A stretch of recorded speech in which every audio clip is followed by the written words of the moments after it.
हमारा चिंतन गीता अध्याय 9 श्लोक 20 और 21 दोनों पे एक साथ चल रहा है।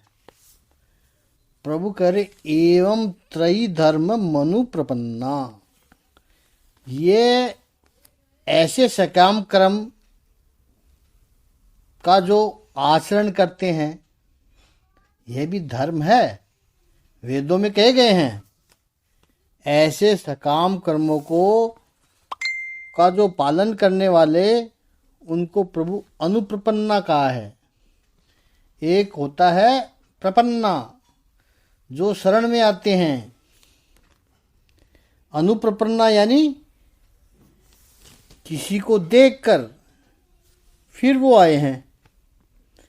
किसी एक ने ऐसा किया, उसको फायदा हुआ तो चलो हम भी करें।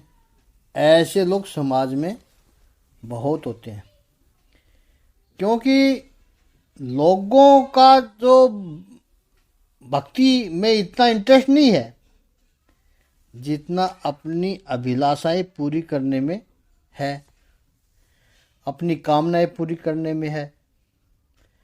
हम अनुप्रपन्ना का अर्थ समझ रहे हैं। प्रपन्ना का अर्थ है शरण में होना।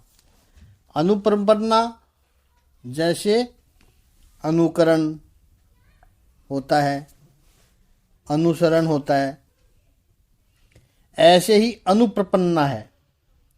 किसी को देखा कि यहाँ वो शरण हुआ था तो उनको देखकर वो भी वहाँ गए। कॉपी करने वाले गतागतम लभन्ते। लोगों का क्या होता है, उससे जन्म मृत्यु वही उनको प्राप्त होता है। मृत्यु लोक में आएंगे, पृथ्वी पर पुण्य इकट्ठा करेंगे, स्वर्ग में जाएंगे, एंजॉय करेंगे, वापस पृथ्वी पर आ जाएंगे। यही करते रहेंगे बार बार। गतागतम काम कामा लभन्ते। इन भोग की इच्छा वालों को यही प्राप्त होता है। देखिए 20वें श्लोक में भगवान ने कहा कि केवल सकाम कर्म करते हैं, लेकिन उसमें एक शब्द और जोड़ा, पूत पापा। सकाम कर्म करने वालों को भगवान ने पूत पापा कहा है।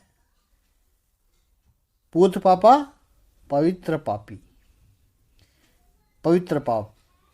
इनके ये कर्म ऐसे हैं, अच्छे हैं, स्वर्ग देते हैं, लेकिन फिर भी उस लार्जर प्रोस्पेक्टिव में देखा जाए, आध्यात्मिक दृष्टि से देखा जाए तो चूंकि उसमें कामना थी, चूंकि उसमें अपेक्षा थी, अभिलाषा थी, वासना थी, इसलिए भगवान श्री कृष्ण यहाँ कहते हैं वो पाप है।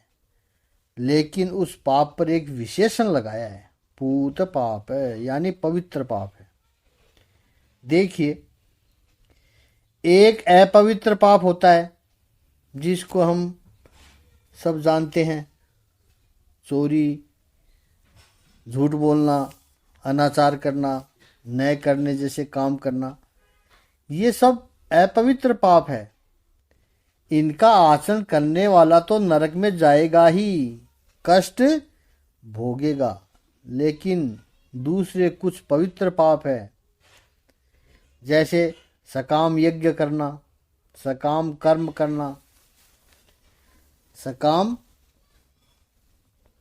कर्म उसने किए, पुण्य इकट्ठा किया, वो स्वर्ग में भी गया, लेकिन पुण्य जब पूरे हुए तो उसको वहां से पटका वापस। अपवित्र पाप करने वाले को पृथ्वी से नरक में पटका देते हैं सीधा, लेकिन पवित्र पाप करने वाले कहते हैं कि हमको सीधे मत पटको नरक में, हमको जरा ऊपर उठा करके पटको। तो पृथ्वी से पहले ऊपर ले जाते हैं, क्योंकि पुण्य की है उन्होंने, तो स्वर्ग में ज़रा मौज कराएंगे, अच्छी अच्छी सुख सुविधाएं देंगे। और पुण्य खत्म हुए फिर पटकते हैं वापस। उनको ऊपर जाकर फिर पटकने में ही मजा आता है। वो पूत पापा है, कारण बहुत सीधा है। लॉजिकली देखो आप, पृथ्वी के ऊपर यदि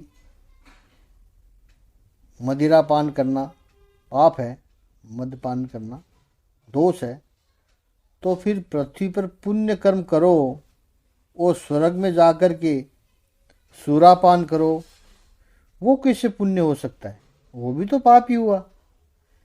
पृथ्वी पर यदि किसी पर स्त्री का संग किया तो वो पाप माना जाता है, व्याभिचार माना जाता है। स्वर्ग में जाकर अप्सराओं को देखो आप, वो पुण्य कैसे हो गया? वो भी तो पाप ही हुआ। भगवान श्री कृष्ण इसको कहते हैं पूत पापा।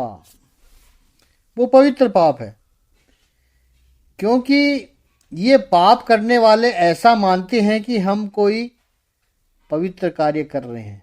वस्तुतः पवित्र है नहीं वो। स्वर्ग में जाते हैं, लेकिन पुण्य जब नष्ट हो जाते हैं फिर पृथ्वी पर वापस आना पड़ता है। हमें याद रखना है कि स्वर्ग भी कोई बहुत ऊंची अवस्था है, ऐसा नहीं मानना है। संसार में जैसे कोई व्यक्ति मध्यम वर्ग का हो, नौकरी करने वाला हो, हर महीने 40-50 हज़ार रुपये कमाता हो, उसकी भी कुछ अभिलाषाएं हैं, उसकी भी कुछ अपने सपने होते हैं। उसको लगता है कि साल भर में 10-15 दिन परिवार को लेकर के छुट्टियां मनाने कहीं हिल स्टेशन पर जाएं, कहीं रिसोर्ट में जाएं। बड़े बड़े लोगों की बातें उसने सुनी है, फ़ोटो देखे हैं सोशल मीडिया पे। इस सोशल मीडिया के पागलपन से सबकी अभिलाषा बहुत बड़ी हो गई है। पहले के समय में लोगों को पता ही नहीं चलता था, इसलिए सब अपने अपने में सुखी थे। मैं स्वयं अपने बाल्यावस्था की बात करूं तो कोई बड़ी बड़ी बातें नहीं थी उस वक्त, लेकिन सुखी थे। हम बहुत सामान्य परिवार के थे। खाने को भी हल्के बाजे की रोटी सब्जी भी ज़्यादातर घर की होती थी। सीजन की सुखाई हुई दाल सब्जियां होती थी, सीजन की सुखाई हुई फलियां सुखा दी, काचरे सुखा दिए, दाल कड़ी ये भी सब होता था। हमें पता ही नहीं था कि पिज्ज़ा क्या होता है, बिस्किट तक नहीं खाने को मिलते थे। यहाँ तक कि हमें ये मालूम नहीं होता था कि बर्थडे क्या होता है। अब ये जो सोशल मीडिया बढ़ गई, जानकारी लोगों के पास बढ़ गई, 3 साल का बालक भी होगा तो कहेगा 10 दिन पहले ही कहने लग जाएगा मेरा बर्थडे आने वाला है। लोगों की अभिलाषाएं बढ़ गई। पहले हिमालय के लोग, उत्तराखंड के लोग इतने निर्दोष हुआ करते थे, इतने सात्विक हुआ करते थे। किसी यात्री की कोई बैग रह जाए, किसी यात्री का कोई सोने की चेन चांदी की वस्तु रह जाए और वो यात्री ऊपर से दर्शन करके वापस उस रास्ते आए तो वे बैग वहीं पर पड़ी होगी। कोई लेने की बात तो बहुत दूर की है, कोई उसे देखेगा भी नहीं उसकी तरफ। इतने निर्दोष होते थे। मेरा नहीं है, क्यों लेना है मुझे, कोई लालच नहीं आता था उनको। सब अपने में ही संतुष्ट थे। इतनी निर्दोषिता होती थी। धीरे धीरे फिर टीवी उनके पास पहुंचा और टीवी के विज्ञापन आते थे। उस वक्त विज्ञापन भी ब्रश का, पेस्ट टूथपेस्ट का, मोटरसाइकिल के, साबुन के, यही विज्ञापन आते थे 35 साल पहले, 1990 में, उस वक्त की बात। फिर उन लोगों की भी अभिलाषाएं बढ़ने लगी। पहले वो नीम बबूल का दातुन कर संतुष्ट थे, अब उनको लगने लगा टूथपेस्ट तो होना ही चाहिए। ये दातुन तो उनको जंगलियत लगने लगा। हम देहाती नहीं बनेंगे, हम भी ब्रश करके शहर के लोगों की तरह बनेंगे। साबुन चाहिए, उपटन से स्नान नहीं करेंगे। अब ये सब कहाँ से आएगा? पैसा चाहिए उसके लिए। तो जो यात्री आते थे उनसे मांगो, अपेक्षा करो उनके पास से। वो बढ़ने लगा। मोटरसाइकिल की अभिलाषा उनको बढ़ गई। वहाँ मोटरसाइकिल चल सकती थी, उनकी अभिलाषाएं बढ़ने लगी। पहले कोई यात्री आ जाए तो उसको अपना घर खोल देते थे, आ जाओ, रुक जाओ रात को। सुबह चलते वक्त यात्री सामने से कुछ देता, उसके लिए भी ना करते थे। ये आपका घर है, आप पुण्य का काम करने जा रहे हैं, बद्रीनाथ के दर्शन करने जा रहे हो, हमारा सौभाग्य है कि आप हमारे घर में रुके। ऐसी बातें थी। फिर कंडीशन करने लगे, 20 रुपये दोगे तो रात में रुकवाएंगे, क्योंकि उनको टूथ ब्रश दिखता है, फैंसी साबुन दिखती है, खरीदना है उसको।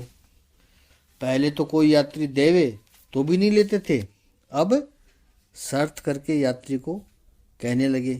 पहले धर्मशाला होती थी, ये लोग सेवा करने जाते थे, उनकी मदद करने जाते थे, उनके जूठे बर्तन माजोगे तो पुण्य मिलेगा, क्योंकि तीर्थों के दर्शन करने जा रहे हैं।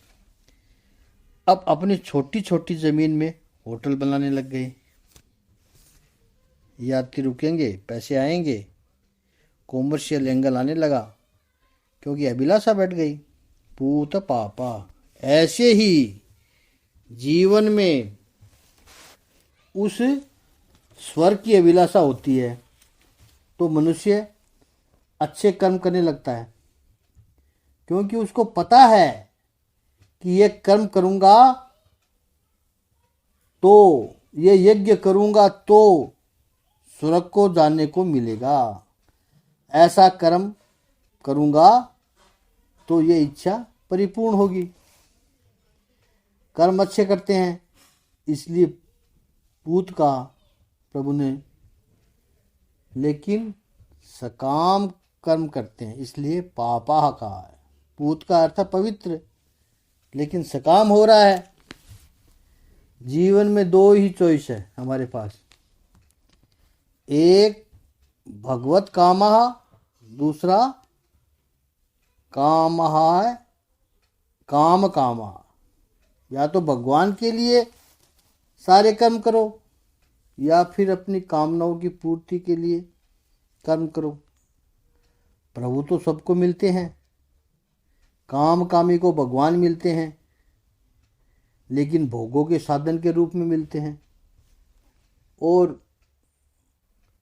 भगवान का यदि उसको परमात्मा मिलते हैं जो भगवान का आचरण करता है, निज रूप में मिलते हैं। होता क्या है, सुख का उपभोग किया।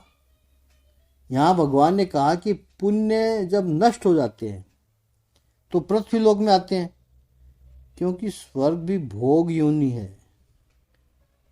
वहाँ कुछ नया कमाया नहीं जाता, कमाया हुआ खर्च किया जाता है। हम जो बात कर रहे थे कि 50-60 हजार वाले पगार वाला व्यक्ति की अभिलाषा बढ़ने लगी, उसकी तो हर 10-15 हजार बचा के रखेगा कि घूमने जाएंगे, वेकेशन पर जाएंगे।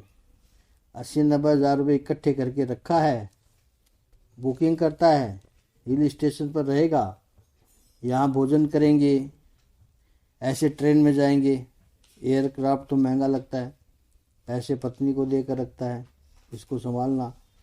फिर कुछ जो मज़ा आता है, फिर वहाँ मज़ा आता है, न ऑफिस में जाना, न कोई काम करना, पत्नी को भी न कोई किचन में जाना, बस होटल में जाकर बैठ गए, कुर्सी टेबल पर खाना लग जाता है, आराम करते हैं, घूमते हैं, फिरते हैं, बहुत अच्छा लगता है।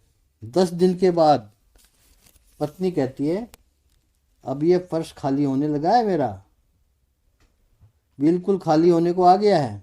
अच्छा चलो वापस 9 से 12, पहले 9 से 5 होता था, आजकल वर्किंग आवर बढ़ गए प्राइवेट जॉब में। छीने पुण्य मृत्यु लोक विशंति, वापस आ जाता है। इस पर और चिंतन होगा, फिर कल दूसरा श्लोक लेंगे, 20वें श्लोक पर चिंतन करेंगे थोड़ा सा। आज इतना ही। ओम श्री सच्चिदानंद भगवान की जय। ओम श्री आनंद कंद भगवान की जय।